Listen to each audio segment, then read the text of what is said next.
C'est le peuple, alors le peuple souverain, le peuple aura le dernier mot. Conscient. Souverain, il aura le dernier mot, mais en ayant le dernier mot, vous aurez ces derniers mots.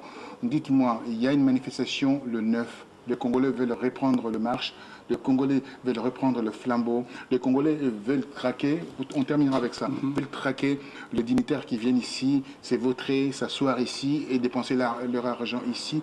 Les Congolais veulent reprendre le vrai combat à la lumière de ce qui s'est passé en 2010. Quel est votre avis là-dessus? On termine avec ça. Moi, je pense que lorsqu'on va dans une guerre, il y a ceux qui prennent les armes. Ils sont là avec les armes.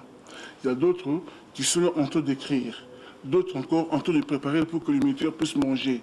Donc chacun, dans son coin, doit apporter quelque chose. Aujourd'hui, il y a au niveau justement de ceux qui se battent pour changer les choses au niveau du pays. Et il y a des opposants, je me reconnais comme opposant.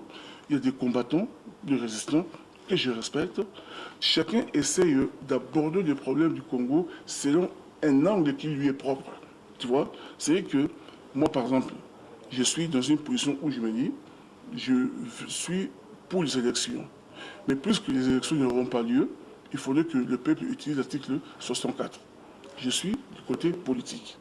Il y a d'autres qui disent que nous, on ne reconnaît pas ces institutions-là. Il faut vraiment que le peuple se soulève pour tout balayer. Mais tu vois bien qu'on se réjouit quelque part.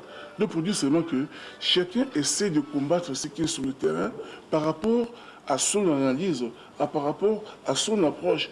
L'essentiel est que nous puissions aller converger vers l'objectif qui est de chasser ce qui est sur place. Alors comme il y a manifestation le 9, c'est le 9, tout à fait. Le 9, là, le 9 là, avril. Ben, on sera là. On sera là parce que je veux dire que, d'ailleurs, je profite de l'occasion pour lancer un appel à tous les Congolais de venir nombreux, comment dire, je participer à cette manifestation parce que tant qu'il n'y aura pas de pression, il faut qu'il y ait pression. Pourquoi cette marche? Parce que Kabila compte venir en France vers le 20 avril. Par là. Ben justement, je suis en train de dire que tant qu'il n'y aura pas pression contre le régime en place, le régime va rester en place.